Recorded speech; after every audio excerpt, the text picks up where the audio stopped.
And they make up evidence with regard to things like Michael Brown. Okay, we're still hearing that. We heard that here on this campus, that this whole big movement here sprang from what happened in Ferguson.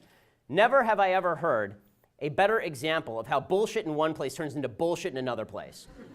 Okay, Michael Brown was a bullshit story from the absolute beginning to the absolute end. Eric Holder's racist Department of Justice found that the shooting of Michael Brown was entirely justified. St. Michael of the gentle giantedness was a thug, he was a criminal, he strong-arm robbed a convenience store, he punched a cop, he tried to grab the cop's gun, the gun went off, he then tried to charge the cop according to the testimony of black witnesses in Ferguson.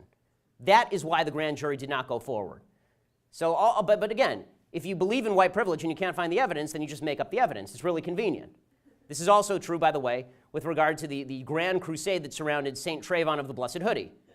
Right? The fact is that Trayvon Martin was sitting on top of George Zimmerman by witness testimony and physical evidence, sitting on top of him, banging his head into the ground, breaking his nose, and then George Zimmerman shot him.